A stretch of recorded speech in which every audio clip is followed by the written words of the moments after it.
Thursday the 26th. We've been busy the last couple of days. I didn't get much videos I wanted as we had a good crew running, so Dave and Bob were out there. Craig came out, checked grade. Tim came out. He was driving a dump truck for us. Bill Roberts came out, had him on the track loader for a good chunk of the Monday, put him on the 5 yesterday. So, you know, we were hustling along even without having the scrapers up and running right now. We were hustling along, and it's starting to really show. Greg Swinson was out with his drone the other day. He's talking about coming back out, getting us some more drone footage to kind of show what it looks like. He put some drone video up on the club page, and it's about a week old, and we're just starting to show how things are coming together. So it's all good. Survey guy was out yesterday. Dan went through a bunch of stuff. So in some of the videos you've seen, you know, when we've got big cuts, we end up with these pillars with a stake on top, and they need to go. They need to come out because we can't have them there. But you don't want to. They had grades on them, and we don't want to pull offsets and reset things. So we got to the point where we could wipe them out. He was coming out to do some staking anyways, so I had him restake that. Dave cut in a bunch of drainage work on that parking area to try to keep things draining in yesterday. Even before all this rain hit overnight, it was still running water. So I'm on my way out to meet our tile guy, who he tiled the 600 for us a year ago to intercept that water coming out of the berm, because over a year ago we found out that the berms on the 600 were just holding water like sponges, and the north berm, the side berm, we were working on fixing the road there, and we couldn't figure out why spots in the road were just pumping up and it wasn't holding. And as we started to undercut it a little bit because the ground was soft, we had water just pouring into the undercut. That's when we realized that the berms were just acting as sponges. And when we were chasing down this drainage issue up there in the parking area, we started to hit a little bit of this bluish clay. Guys love it for horseshoe pits and stuff.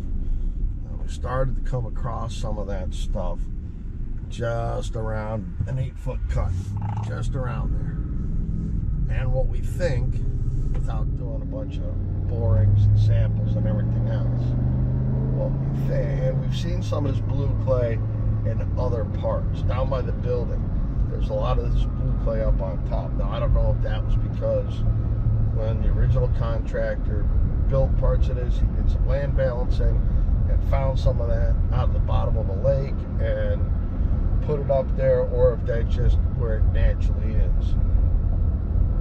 It would seem that if that line, that elevation were to hold true, it would make sense that it could be naturally there.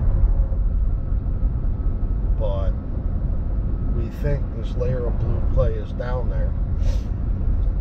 We think it is acting as a liner, like at the bottom of a pond, and it is sealing up and holding everything and not letting this water get through. So there's this layer of blue clay down here, there's this sandy silty clay here, and the black dirt's up here. And as it rains or whatever happens, that water gets in there, and then that water just gets down to a certain point, can't go any farther, so it starts moving laterally. And when we disturb things and we open up these fissures and cuts, that creates a weak point for it to come out. And the minute it comes out, that's where, you know, it just takes the point path of least resistance. Water's a lot like electricity. It just looks for the path of least resistance, and whatever point that is, that's where it's coming out. So we're dealing with that. We are dealing with that, but the parking lot is roughed in.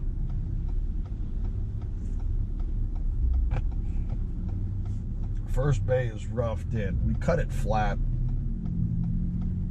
because we knew there's going to be some rain moving in. And if the rain moves in, if it was pitched the way the grade plan shows, it's all pitched at the back. So the back of the bay turns into a swimming pool. Well, I don't want a swimming pool because we don't have storm drains in yet. Storm drains, we're going to cut everything close to grade, and then we'll come back in and drop in behind and put the storm drains in. Funny news, so I'm calling Bay 1 the Grand Canyon right now because that's what it looks like, the Grand Canyon. Plans call for 10-foot berms or so. Right now our berms are at 20 feet.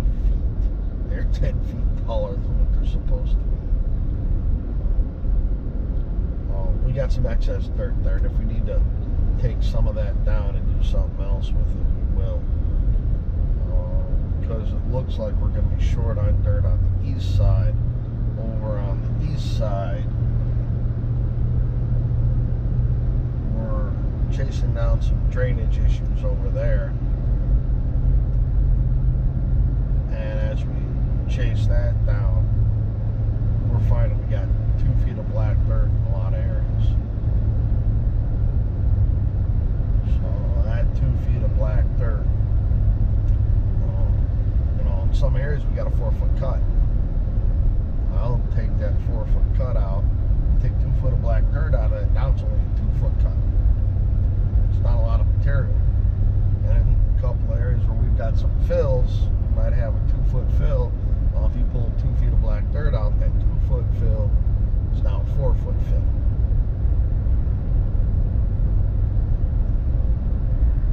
There are plans for another small pond or detention area over there across from 5 Stand.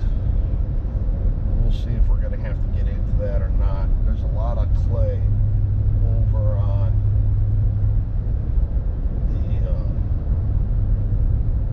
the west side, north of the building and the parking lot and all that.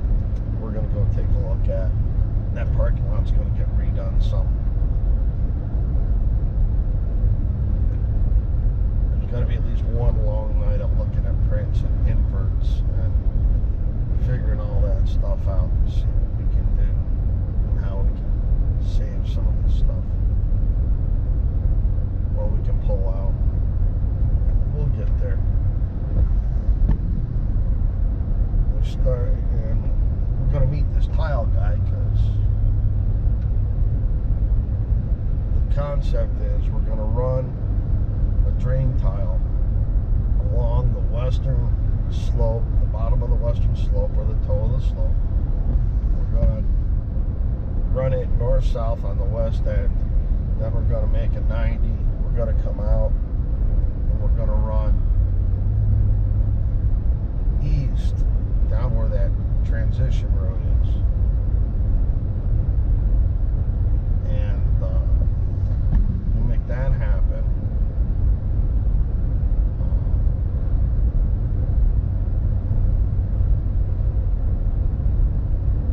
That should intercept the water coming from both the high sides. Because remember, that corner, that northwest corner is the highest point of the whole property at a natural elevation of 875. The land on the other side of it fades away from us, but it's still the highest point. So we're down, 8 feet or so. All that ground pressure from the west to that elevate is all going to push our way. And then you've got the land to the north of us, which is all high for a while. We've got the same thing going there. So whatever's in there,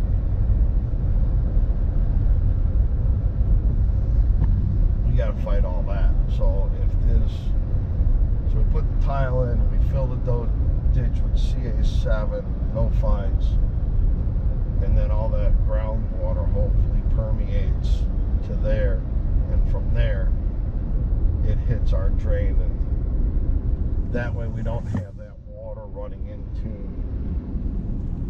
the parking lot, and the parking lot acting like a big French drain and a sponge. We shall see. So we got over an inch of rain last night. Got a bunch here, and it's enough to shut us down. Although today is John Wayne's birthday, I believe. We had some other things going on. We won't be running today. I might be pulling wrenches on a couple of things, trying to see what we can get done. Get a couple machines back up and running.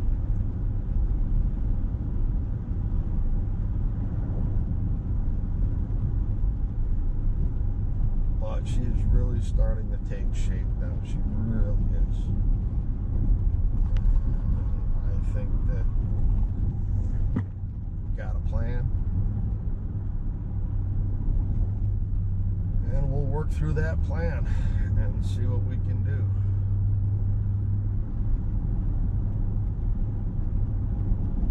By the time we hit 4th of July, we're going to be in pretty good shape.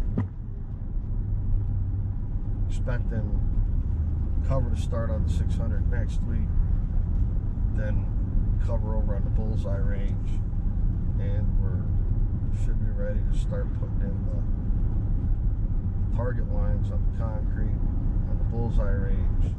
If we get that in there, then we're ready to rock and roll. All the good news is the way we got this bank cut down over on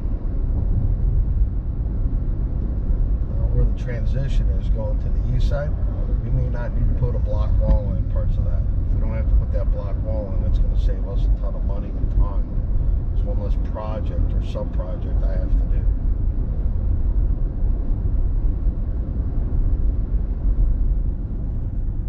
Well, alright, we'll see what the tile guy says, and I'll give you a peek as to what the place looks like after over an inch of rain overnight. We had 2 good squalls come through. So hopefully it's not Minnesota in the land of 10,000 lakes. But find out. Alright guys, see you on the job.